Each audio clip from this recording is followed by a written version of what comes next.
I'm Sarah, and this is Budgetsew, where we create stylish, fashionable looks as inexpensively as possible. Today, we're doing a sew-along to the Drawstring Beret from Saturday Night Hat by Eugenia Kim. I've always loved hats. I've made 2 hats from Saturday Night Hat, so I thought I'd go for the hat trick and sew a third. Saturday Night Hat is quick and easy hat making for the downtown girl.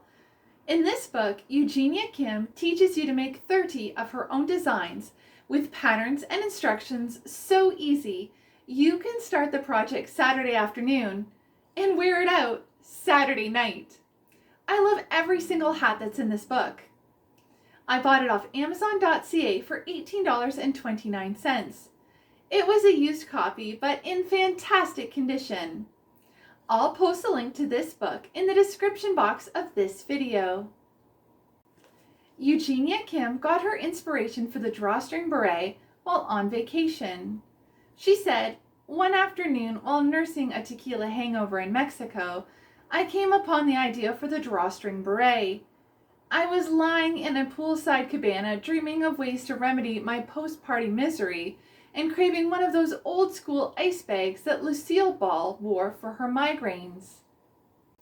Coupled with the drawstring pants on the senior citizens playing shuffleboard poolside next to me, the design of the Drawstring Beret was born. My first step before I drew my pattern was to take my head measurement. The instructions said, with a tape measure, calculate the head circumference the hat must accommodate. Start with one end of the tape at the center of the forehead and bring the tape around the back of the head to meet at the first end of the tape at the center of the forehead.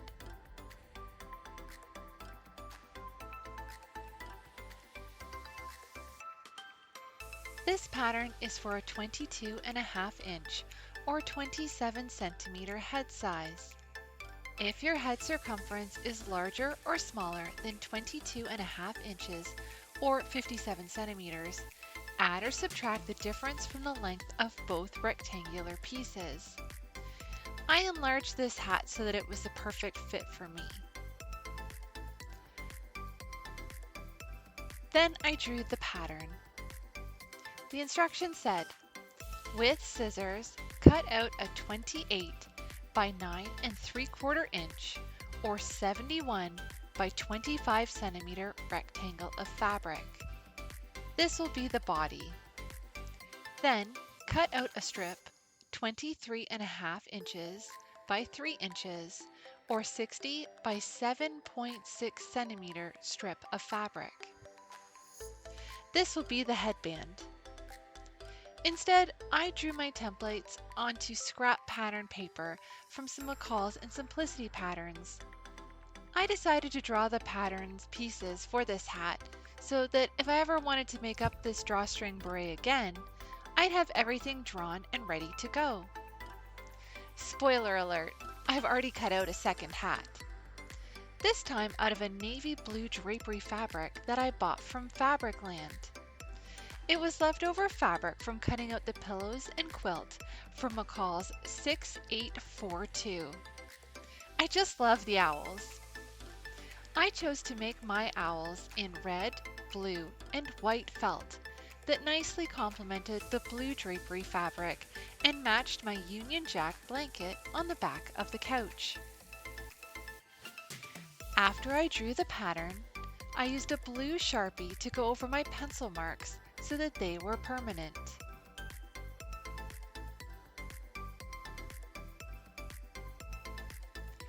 I've made 2 other hats from Saturday Night Hat.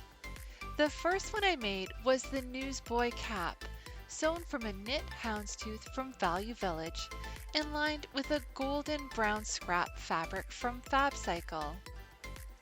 Since I had 1.25 meters of fabric, I made a matching top, McCall's 7869, and a vintage bag, Simplicity 9553.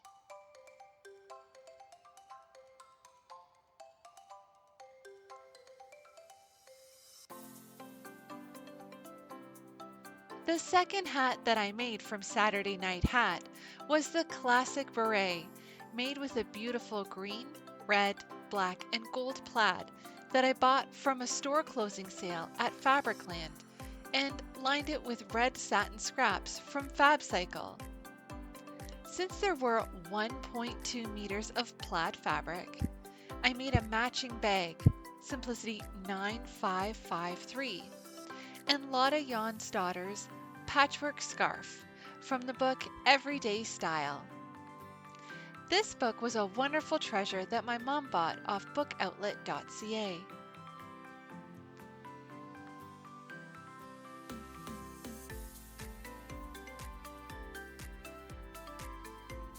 If you like this hat, then you should try the candy trim to accessorize it. It looks like a small piece of wrapped candy tacked to the front side of the hat. It's made from a small rectangle of fabric, another small rectangle of tulle, and a dome-shaped button. You can add small beads, sequins, or crystals to really make it sparkle. This seems like a really easy craft that can be done in a matter of minutes. The instructions indicate that you can hand tack the candy trim to the hat, but I like the idea of attaching it to a brooch clip, so you can add or remove it to suit your fancy.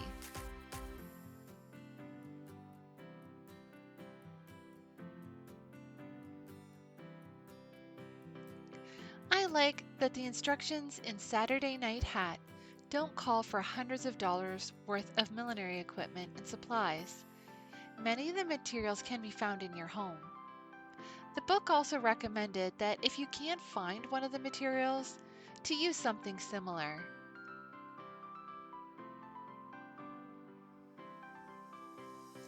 In Saturday Night Hat, Eugenia Kim said, "Keep in mind that it's not necessary to follow the instructions strictly by the book, so to speak. The beauty of hat making is that you can improvise and experiment, and there's no harm done. Sometimes mistakes become my best-selling designs." I love that quote because it's so true. Sometimes the mistakes I make when sewing my clothes make me love the garment or hat even more.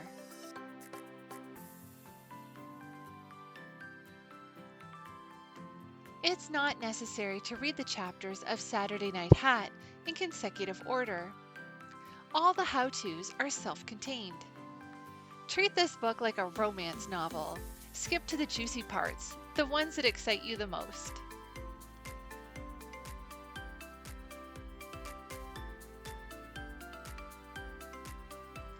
After I cut out the pattern pieces, I labeled them. I wrote the Drawstring Beret from Saturday Night Hat.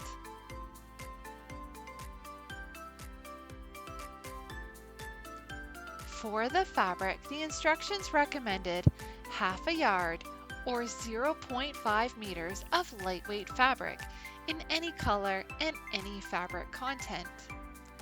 Lightweight fabrics work best because thicker fabrics will get too bulky in the drawstring area. On a budget, steal Dad's old golf pants. I chose this Land City super fine wool made exclusively for British woolens. I'm going to piece together these fabric scraps to make this hat. This super fine wool feels like it's the perfect weight for trousers. And this hat, it just feels fantastic. Superfine wool fibers are softer and smoother to the touch than coarser wool, but that's not all. At equal yarn count, there are more superfine wool fibers in the cross section compared to normal wool. This makes the yarn stronger, softer, and more even. This fabric was free from FabCycle. The link to the video where I received this fabric is at the top of the screen. FabCycle collects fabric scraps from Vancouver apparel manufacturers, including production offcuts, swatches, and other wonderful textures and colors of fabrics. The scraps are free, but you have to pay shipping or pick up the scraps from their Vancouver-based reuse center. The scraps come in various sizes, some as small as 2 centimeters and some much larger, and could come in uneven cuts. FabCycle does not guarantee which scrap sizes you'll receive, but for every scrap box they make, they add a good mix of textures and sizes, so you have a lovely selection of materials. These scraps are great for makers that can work with small sizes of scraps or use the materials for stuffing. I don't mind piecing together patterns and fabrics, so these were great for me. Since I ordered $100 worth of fabric on my order from FabCycle, I requested one medium box of scraps, which was about 3 kilograms. The scrap boxes are offered in 3 sizes: small, which is up to 1 kilogram, medium, 1 to 3 kilograms, and large, 3 to 5 kilograms. I cut out the body of the hat from the pieced together scrap fabric. I had just enough fabric. Free fabric in a hand-drawn pattern. What a fantastic way to make something for nothing.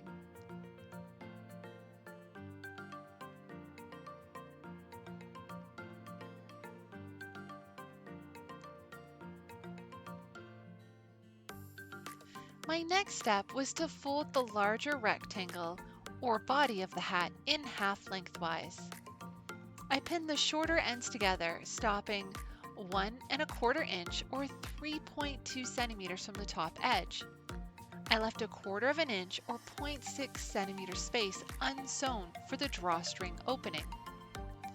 This seam is sewn with a 1/2 inch seam allowance.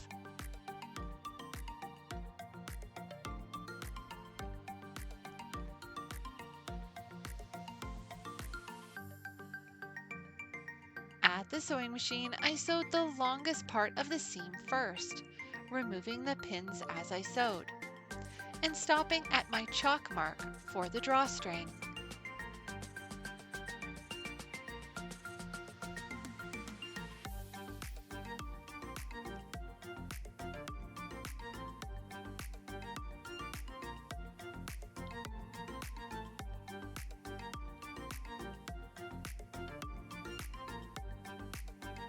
Then I sewed the last 1.25 inches of the seam.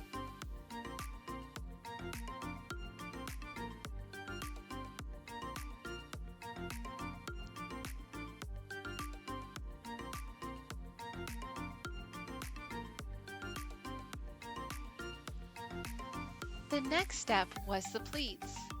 Step 3 of the instructions said, flip the hat so that the 1/4 inch or 0.6 centimeter space is at the bottom. Set a 1/2 inch or 1.3 centimeter pleat at the top left corner so that the total pleat depth is 1 inch or 2.5 centimeters. Secure it in place with a straight pin. I missed this step and started pleating with step 4, but I caught on later that I missed it. Once that is done, rearrange the fabric cylinder so that the seam is vertical at the center front.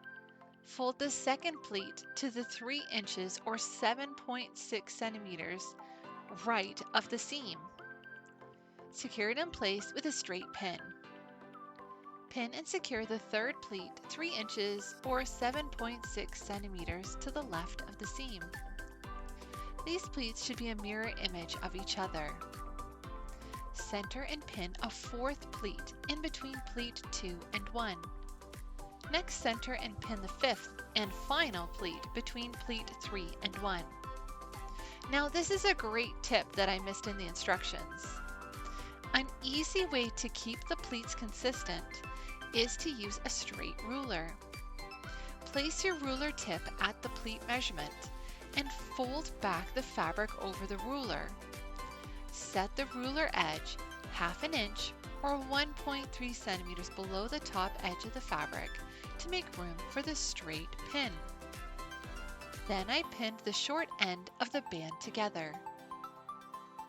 The instructions said, fold the 23.5 by 3 inch or 60 by 7.6 centimeter strip of fabric in half lengthwise and pin the short ends together. At the sewing machine, I sewed the ends closed with a 1/2 inch or 2.5 centimeter seam allowance. Then I sewed the pleats in place. I used a basting stitch all the way around the edge. I used black Coats & Clark all-purpose dual-duty thread that I bought from Value Village thrift store. Usually I don't use secondhand thread when sewing my garments, but this thread was in a big bag of brand new Coats & Clark thread for $1.99. I think that there were 20 spools of black and white thread in the bag, so it was quite a steal. I checked the thread before buying it, and it was very strong, and it's actually newer than some of the thread in my sewing box. Then I folded over the non-pleated edge to create a casing for my drawstring. The instructions said to make the drawstring tunnel, fold 1 inch or 2.5 centimeters of the top edge into the inside of the beret. Sew down with a stitch line of 3/4 of an inch or 2 centimeters from the folded edge. The 1/4 inch or 0.6 centimeter gap in the seam will line up and become the drawstring hole. I measured and pressed my drawstring tunnel to make pinning and sewing easier. I also folded in the raw edges to make the inside cleaner. I love the look of the Drawstring Beret. I think that it'll be my go-to hat on bad hair days, and even good hair days.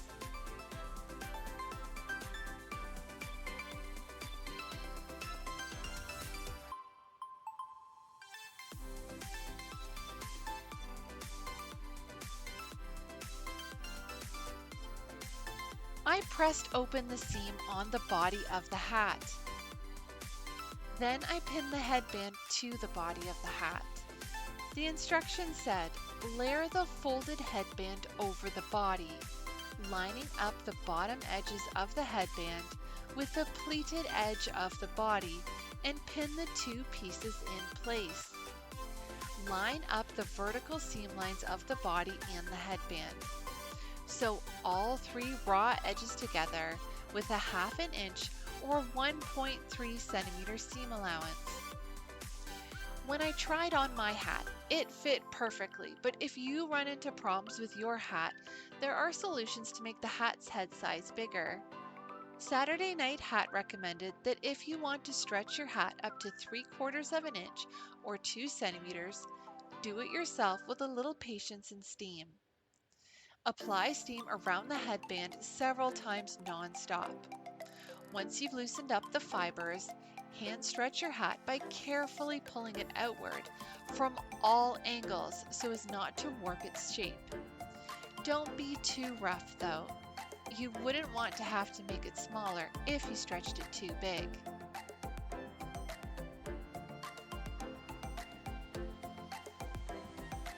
At the sewing machine, I sewed the drawstring tunnel.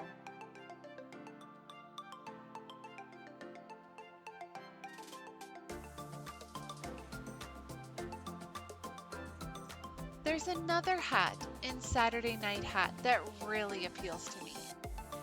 It's the engineer cap with the cylinder crown, and it's oh so stylish. It uses the same brim piece as my newsboy cap. I like this hat so much that I've already drawn the pattern.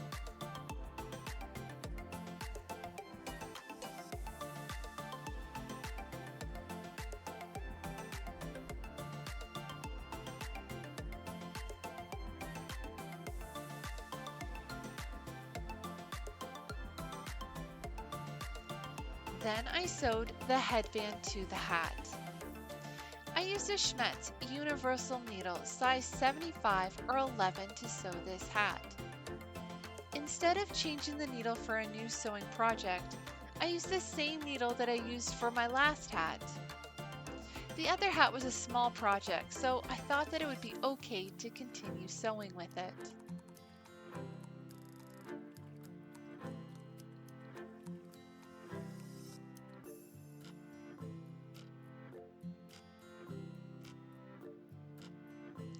This next step is not in the instructions, but I used double fold bias tape to enclose the raw edges of the headband and body of the hat. I used the last of the package of the black double fold bias tape that I bought from McCall's 2138, a versatile vintage dress from 1969. This is a dress pattern with or without long or short set-in sleeves and a center back zipper. The dress has princess seaming in the front and back and a faced and interfaced neck. The long sleeve dress has detachable contrast cuff and collar. The notched collar and cuffs are faced and bound with bias tape. The collar is included in the neckband facing seam. The short dress has a contrast line dickie. The collar, neckband, and dickie are snapped to the underside of the dress. The sleeveless dress has faced armholes and novelty trimmed neckline. I made the long dress with the long sleeves with the detachable cuffs and both the dickie and the collar. So stay tuned to Budgetsew for a future sew along to McCall's 2138. At the sewing machine, I sewed the black double fold bias tape in place. I used fray block on the remaining raw edges because my fabric raveled quite easily. I didn't want any long threads of fabric stuck in my hair if I took off my beret. I have a tube of fray block that I use every so often. This product prevents fraying of fabrics and ribbon. It dries quickly, is clear, soft, and flexible, and is washable and dry cleanable. Its precision tip ensures that you only use fray block where you need it. I bought this tube from Fabricland more than 10 years ago, and it still works.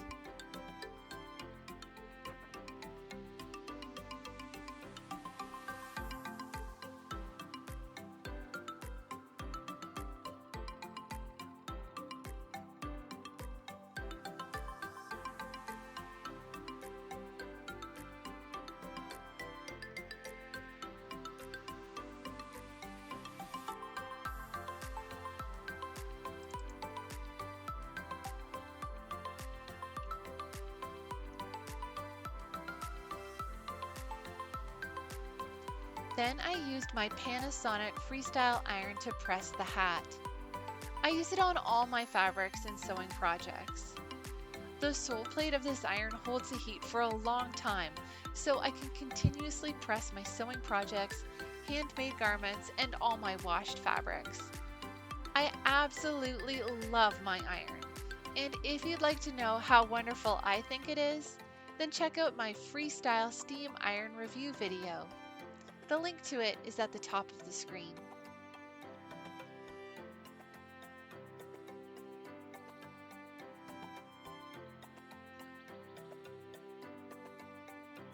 The instructions called for 1 yard or 1 meter of 3/8 of an inch or 1 centimeter wide satin ribbon for the drawstring.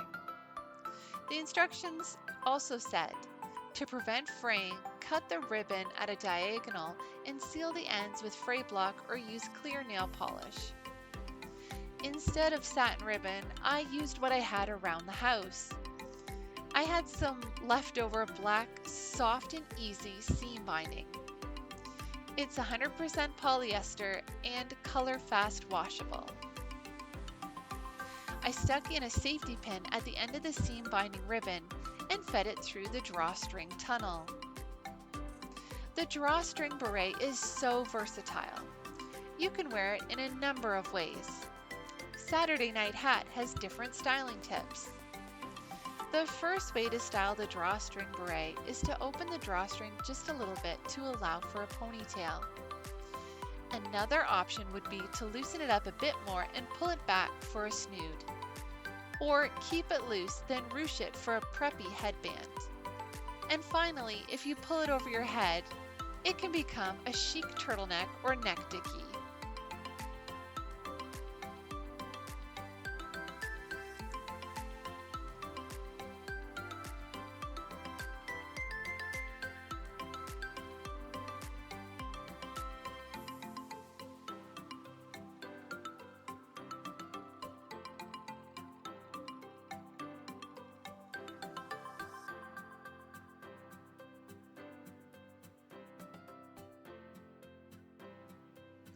Then I pressed out any wrinkles and folds left in the seam binding. Here is the finished hat.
To complete the look, I'm wearing a Hagar sweater that I bought from Sears Outlet Store.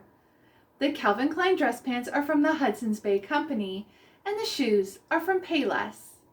The necklace came from Value Village thrift stores. The purse is an upcoming sew-along, so stay tuned to Budgetsew for that video. I hope you enjoyed my sew-along to the Drawstring Beret from Saturday Night Hat. Please like and share this video with your friends and family. I love sharing my new, vintage, and out-of-print sewing patterns, and my tips, tricks, quick fixes, and even my mistakes when sewing along with you. I also love sharing my wonderful fabric finds that I thrifted from charity shops, as well as brand new fabric online and in-store.